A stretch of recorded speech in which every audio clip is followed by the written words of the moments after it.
let's get into it. This is episode 2 of how to play Kano, being what is Kano. So I'm going to bring you a quick deck tech, go over some of the cards, what they do, and what is the goal of the deck itself. Here's my custom made cutout Kano's hero ability reads instant, pay 3, look at the top card of your deck. If it's a non-attack action, you may banish it. If you do, you may play it this turn as though we're an instant. He has 4 intellect, so that means your hand size would be 4 at the end of the game, as most adult heroes, I think all adult heroes have that, and then 30 health here on the side.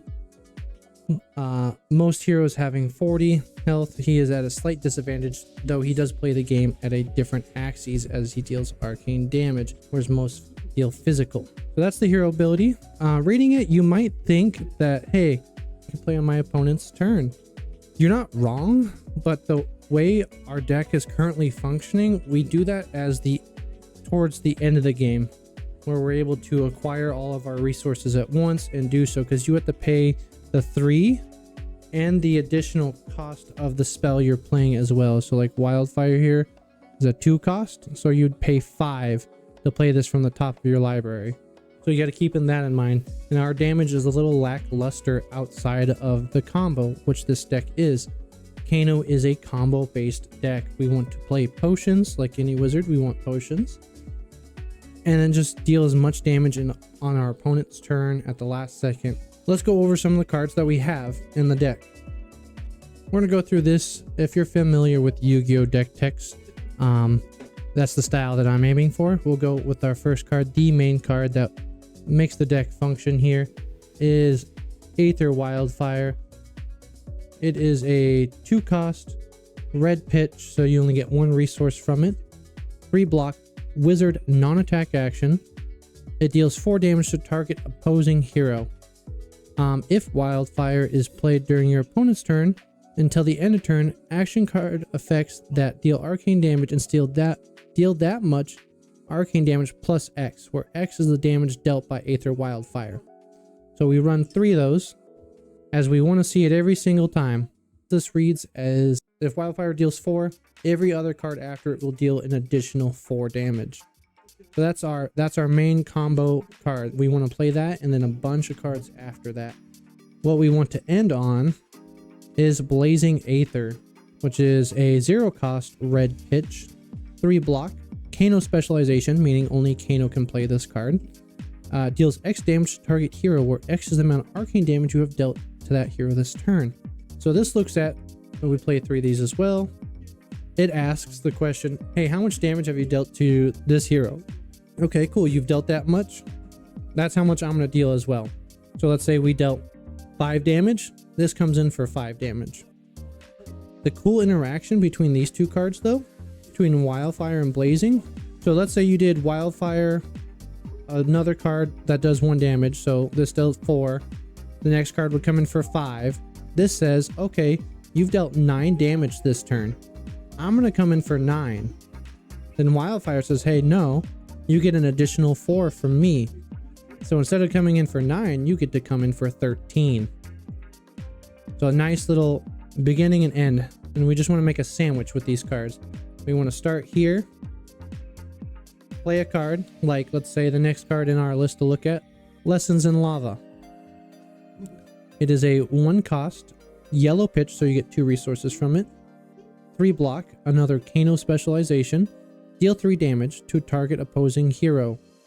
If Lessons in Lava dealt damage, you may search your deck for a wizard card with cost less than or equal to the damage dealt by Lessons in Lava. Reveal it, shuffle your deck, and then put the card on top. So a nice easy combo if you just want, like, hey, what is the bread and butter? It's not used as often due to the amount of arcane barrier present in the game, but I call this the OG combo. You would play Lessons in Lava, you'd play Aether Wildfire, Lessons in Lava. Lessons in Lava hits, you go search for Blazing and play Blazing off your hero ability, since it goes on the top of your deck. None of this is blocked. It'd be 4 plus 7. That's 11. This would see that it's 11. It would get another 4 That's 15 damage off the blazing. So this would deal 15, this would deal 11. That's 26 damage, which is half of an opponent's health. But yeah, that's your key cards right there. That's the cards you want to see every game. You want to put your wildfire in your arsenal, have blazing searchable in some manner. And then the bulk of our deck is just blue cards.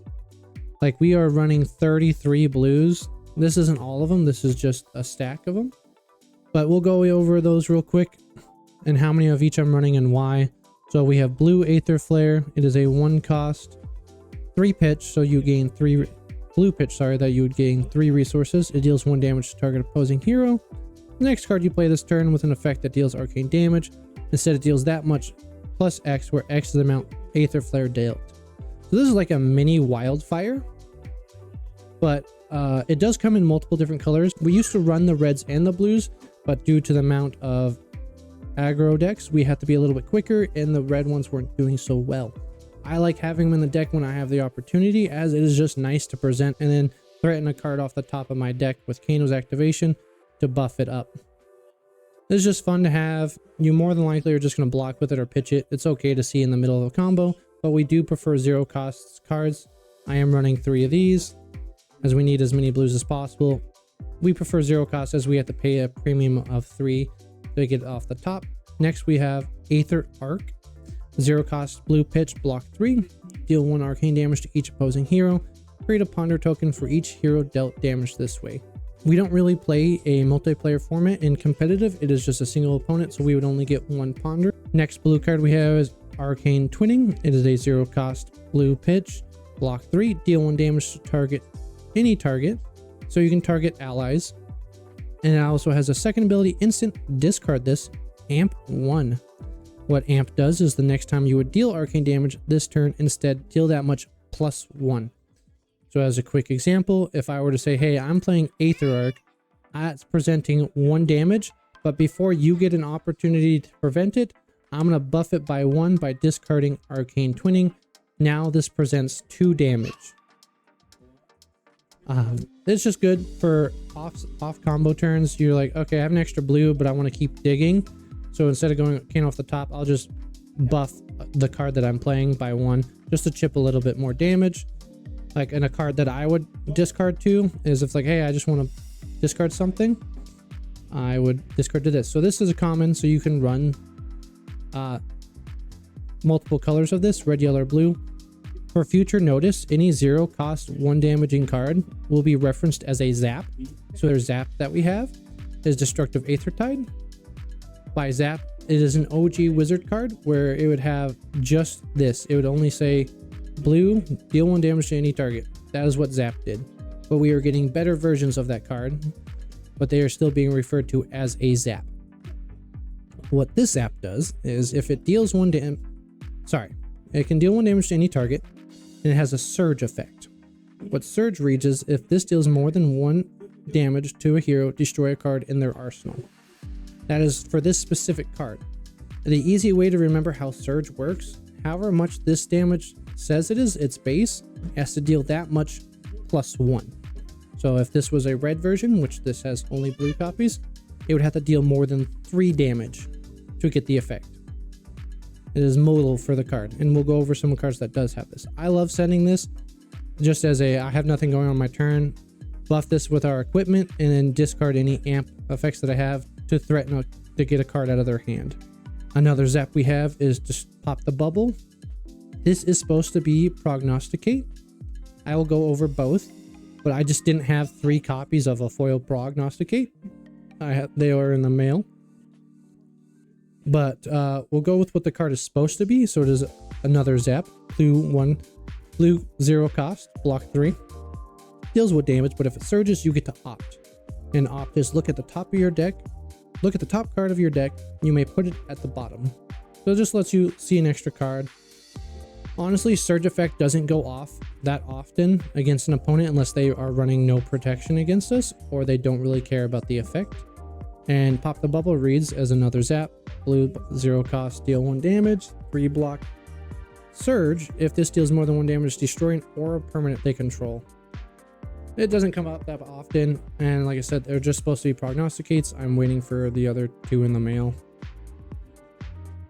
And we have 2 blues. These are more expensive cards, so they can be substituted for any 2 Zaps.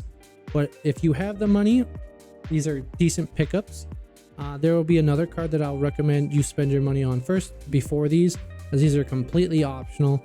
I just had the funds. I'd say it's maybe a 5% increase in win victory having these 2 cards. So it's a decent chunk in some matchups. But we'll go with the more expensive option first. Will of Iavafinia. It is a legendary, so you can only have 1 of them. It has no cost, no block, and no attack value, as it is a resource gem, so you can only use it to pay for your cards.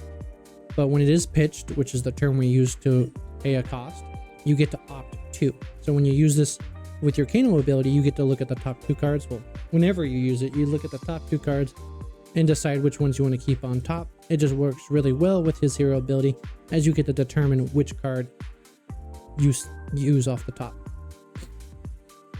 Another gem we have is Will of Arcana, also legendary. Whenever this is pitched, we amp 1. So this is really good on a combo turn, as we have some fun shenanigans that we can do to get this card back into our hand more than 1 time. I'll go over that when we go over those items. But those are a majority of our blues. I said we are running 33 of them. But let's go over some cards that I call extenders. These are cards, if you're familiar in Yu-Gi-Oh as well, that extend your turn, or in this case, it will be extending our combo.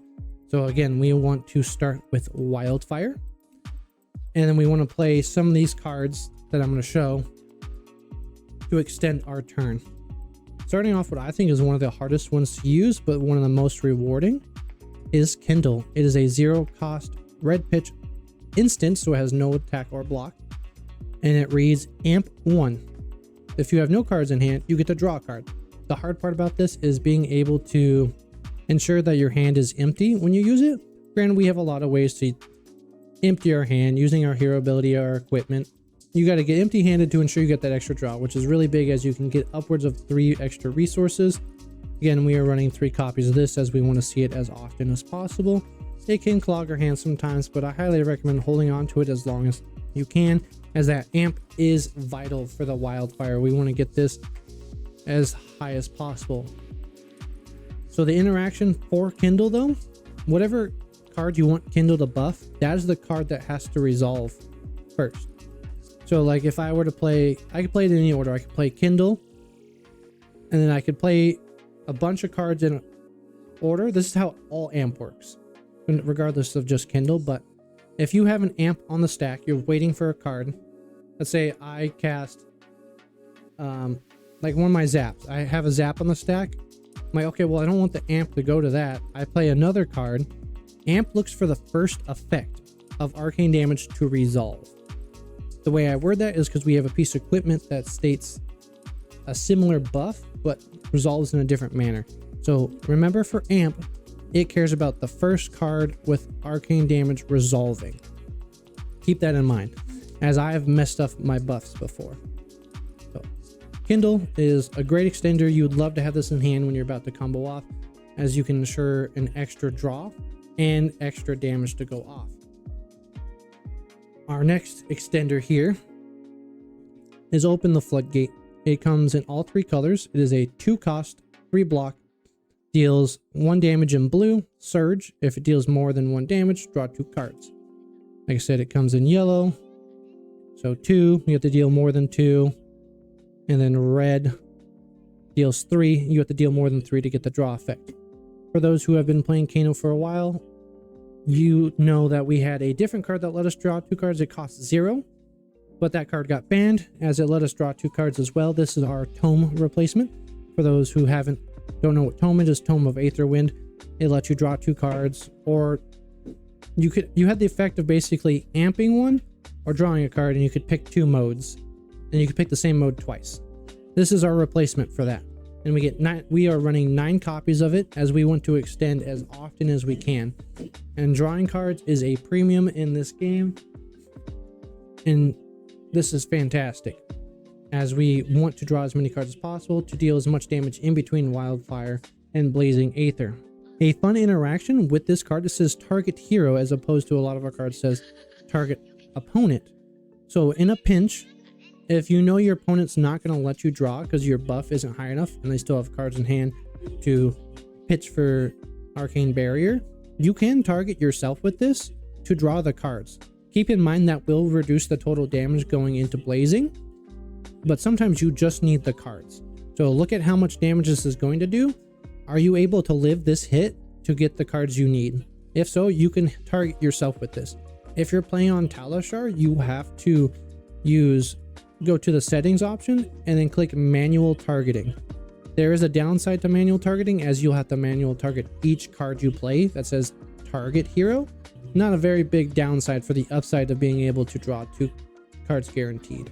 The next extender we have is another Zap, but this one has a surge effect that you gain 2 resources, which resources also are high premium to come at, as we have a limited hand size unless we are drawing back up. So this is 2/3 of a Kano activation. This can pay off for any other extender we have, as a lot of them are 2 cost as well.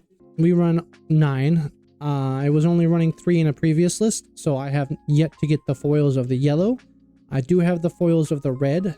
As you can see, this is what the black border is supposed to look like, and this is what I have done to the edges to ensure that I have a white border.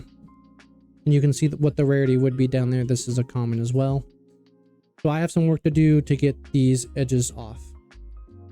Check out the video on what I did to my deck up here. Should be a link to that video. I destroyed my whole collection to make this border. This is a fun Zap to have.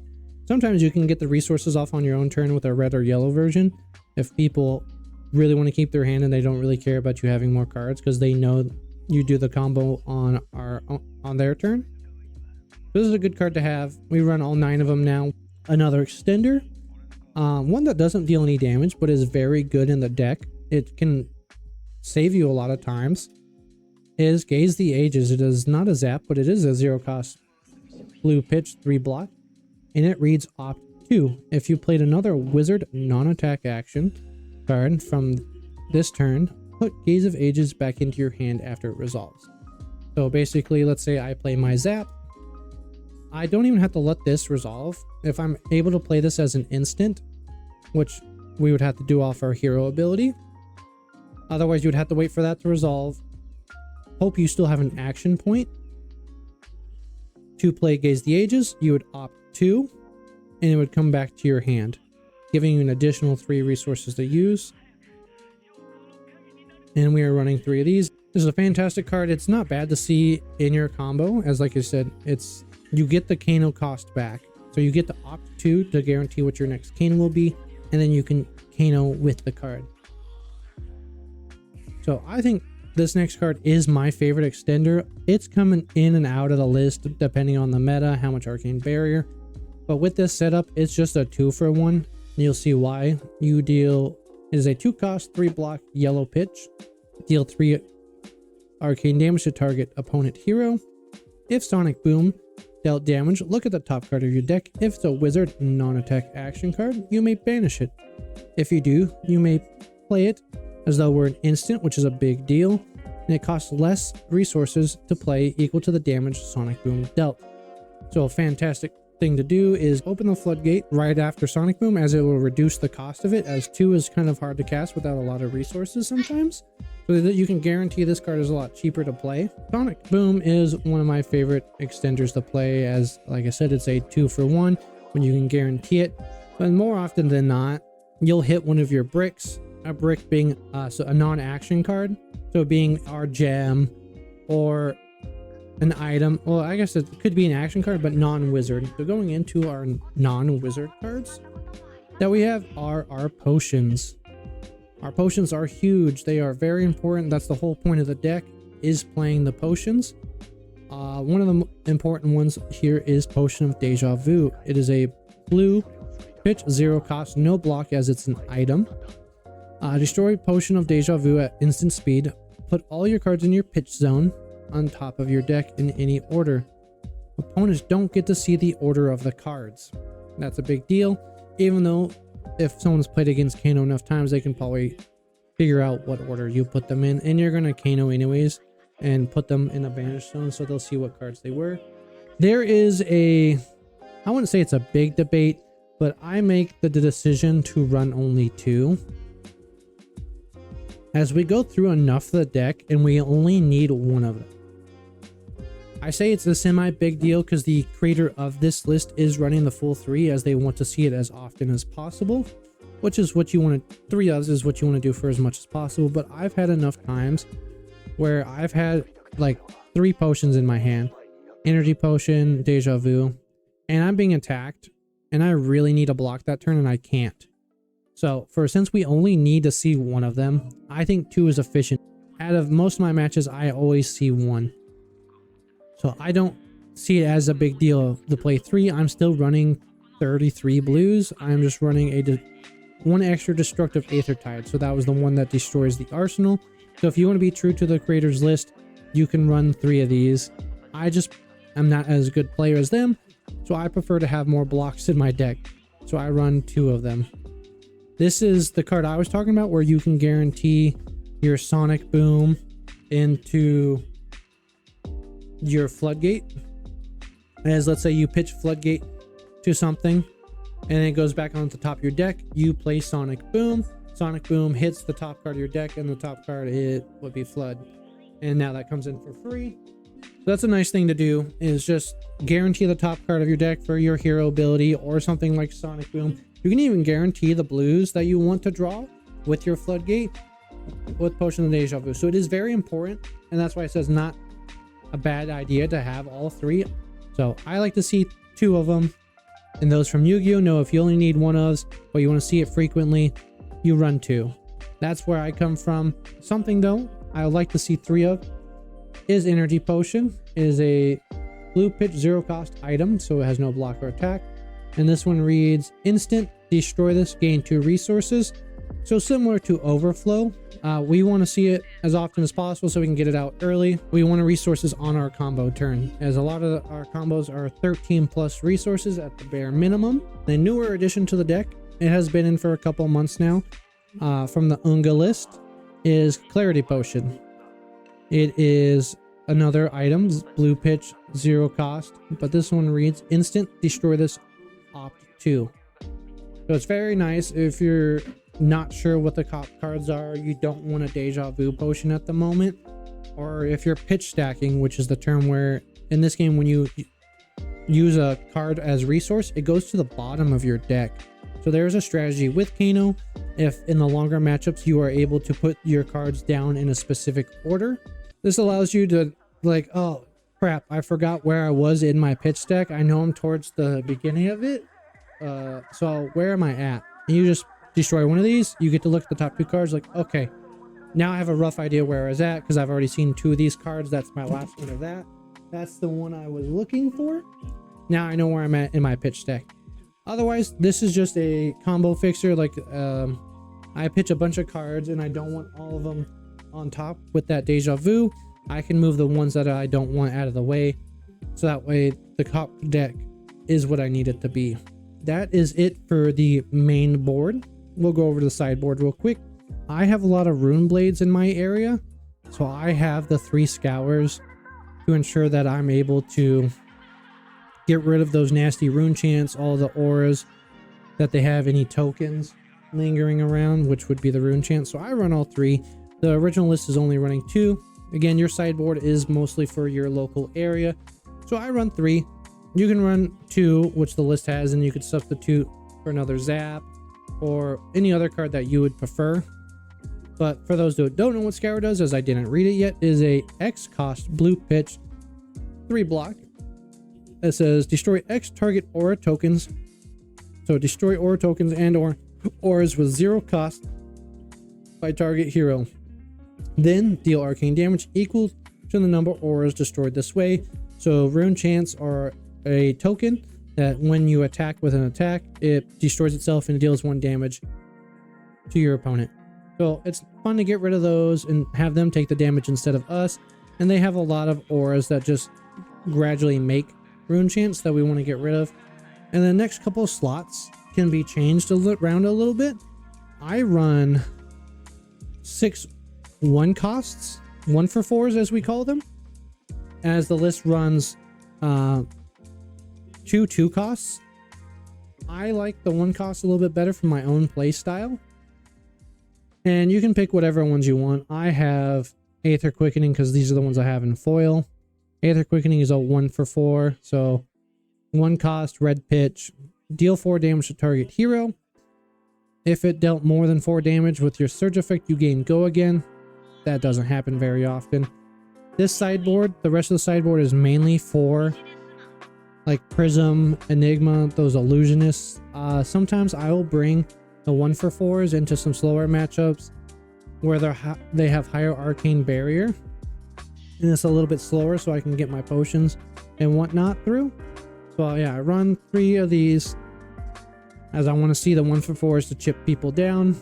And sometimes I bring these into what I know will be a high spell void, which is a little bit different than arcane barrier. We'll go over those spell void in a minute. And then I run Internal Inferno. It's another 1 for 4, so 1 cost, red pitch, 3 block, deal 4 damage. But if its surge effect goes off, you may play it as an you may play it this turn. Not as an instant though, so you have to be able to deal more than 4 damage with it, not use your action point to be able to play it again. If it read as an instant, it would be overpowered, as it would, on a wildfire turn, you can guarantee it that it deals more than its base. So if you played it as an instant, we could just machine gun somebody down with Internal Infernos. So I understand why they made it this way. It is just a little less powerful. Here's the same card, just the extended art. Like I said, I'm running 3 of those, so I have 6 1 for 4s, and then I like the art of Swell Tiding. You can pick whatever red 2 for 5 you want. So this is a red 2 cost, red pitch, 3 block, deal 5 damage to target hero. But if you get the surge effect off, which is dealing more than 1, this in case would be 6. Its surge effect, you make a ponder token. What a ponder token is, it just sits there until the end of your turn. Destroy this, draw a card. So you can guarantee an arsenal at that point if your arsenal is available. This is fantastic when with equipment piece that we'll go over called Waning Moon. When you have a resource available, you can play this and Waning Moon. Waning Moon costs 2, so you need a blue pitch and or more to play both. But yeah, that's the sideboard for Illusionists. So we'll play a little bit slower, probably pitch deck if we can. Get as many potions, keep their tokens off the board. And then we'll go over our equipment. We're going to go from head to toe with our equipment.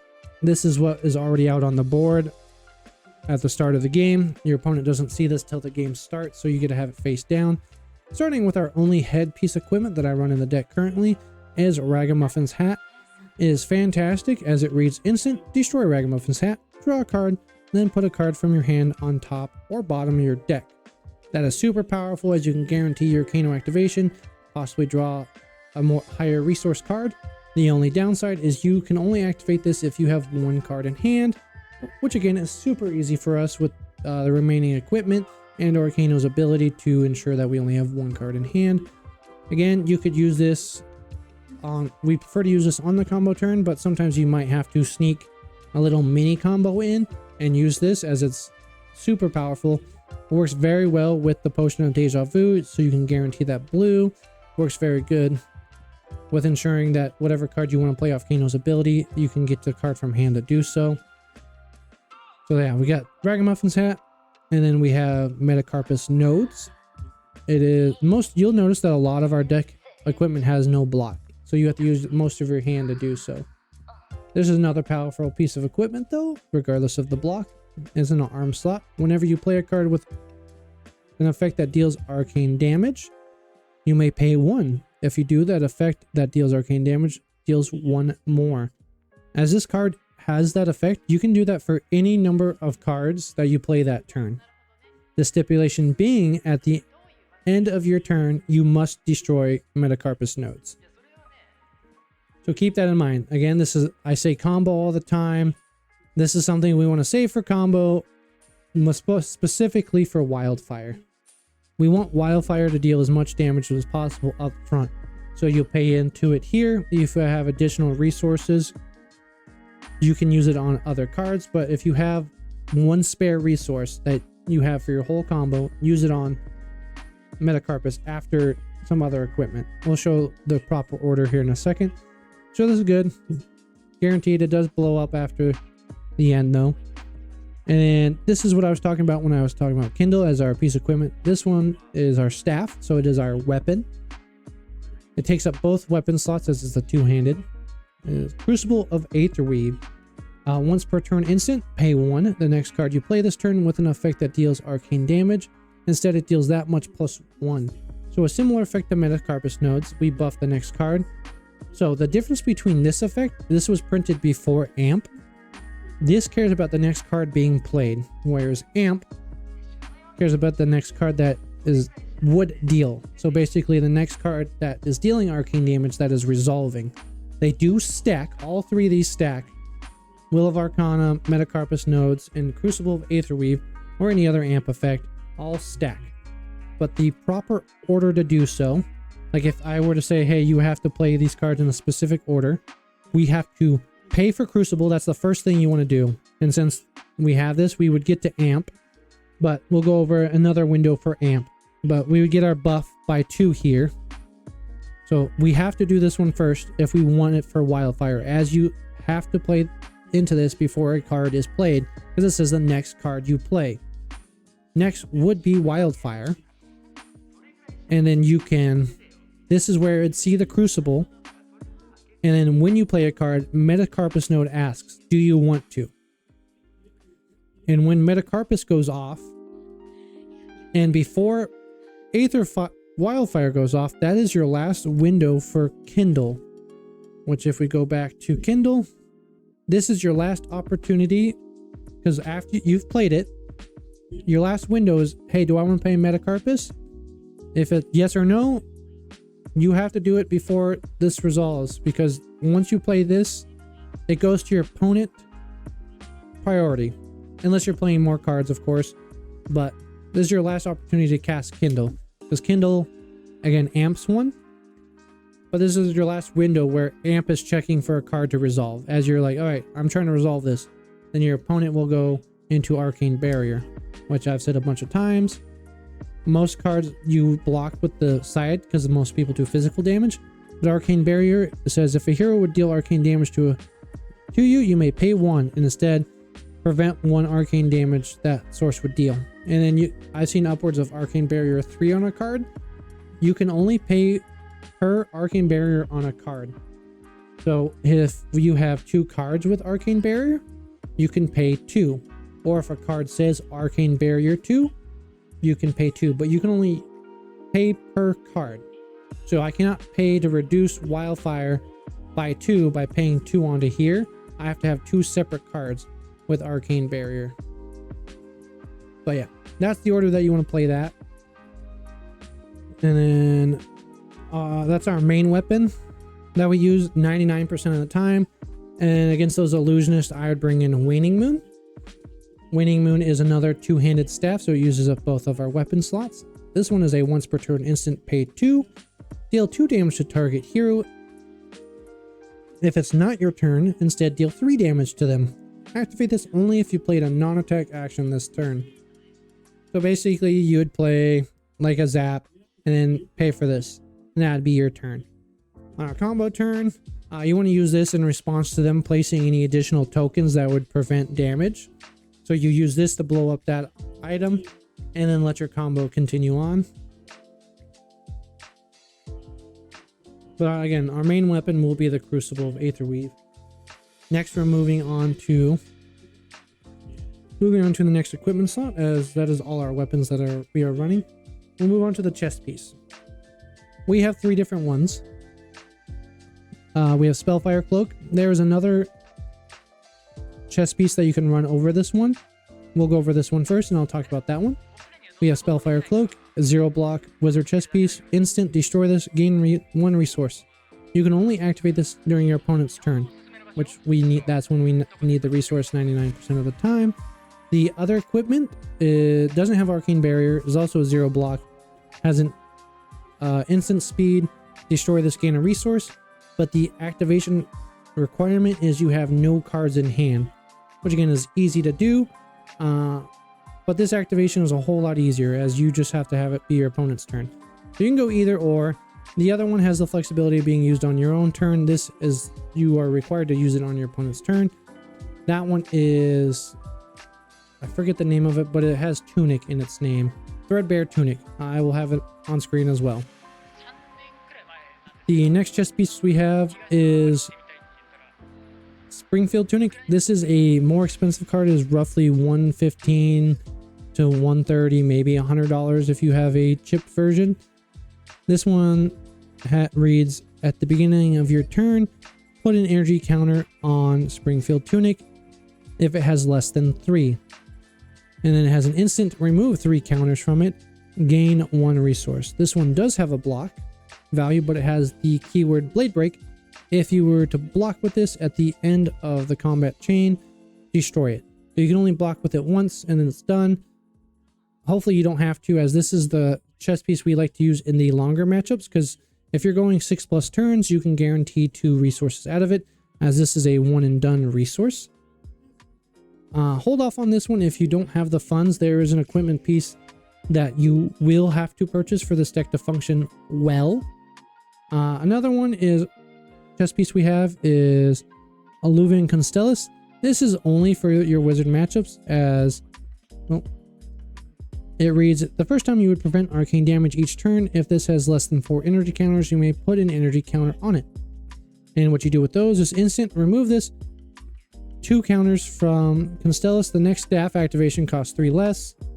And we pair that with Waning Moon into our wizard matchups to get free Waning Moon activations, as a lot of wizard matchups are, hey, how many waning, who got the most Waning Moons off and who saw a combo first. So it used to be whoever got more Waning Moons off, honestly, from when we had tomes. But yeah, Waning Moon and Constellus. If you don't have a lot of wizards in your area, you could just substitute this for any other card that you want to play. I usually have it out of my testing deck to test out some one-of cards that I like. As I said, there's not a lot of wizards in my local area. There are some in the greater big matchups, so I keep it in the sideboard for tournaments. The equipment that you will need to spend money on if you want the deck to function perfectly is Storm Striders. It is another 0 block equipment, but this one is in the leg slot. It is an instant destroy Storm Striders, which is, you may play the next wizard non-attack action on this card as though we're an instant. It also has Arcane Barrier too for those wizard matchups. So this card, as many cards, are going to be used more than likely on Aether Wildfire. You want Aether Wildfire in your arsenal. For those who are unfamiliar with the term, arsenal is a spot underneath your hero that can be used as like an extra card in hand, but is not treated as being in your hand. And this one only cares about the next wizard card you're going to play. It does not say from hand. So your normal turn would be activate boots after you've activated your staff, if you have the resources for staff. Then you start off your combo with Aether Wildfire using your boots. Sometimes you could use it from hand if you have some other situations where I've used my Ragamuffins to cast Wildfire and Kano activation instead, and then I've had to use an extender from hand with Storm Striders. That's come up a few times. Or if you're pitch stacking and you have a different card in arsenal, the only 2 cards you would really want in your arsenal on a combo turn are the Blazing Aether or Wildfire. That's what you want to use your boots on, or either one. That is my recommendation. Anything other than that, you're going to be a lot clunkier. As if you watch a lot of videos, most of the combos are going to orientate themselves by playing the combo in that way. That is it for the deck. This was just to be a simple overview of the cards, how the deck functions, and all that. I will be going over a combo guide in the next episode, showing off all the fun things you can do with this deck, complicated, uncomplicated, and shout out to Blazing Lethal on Discord. Join the Kano Discord. He is the creator of this deck list. Mine is slightly different than his. I'll link my own and his list in the description below. Go check out his channel as well, as he has a similar video as this one.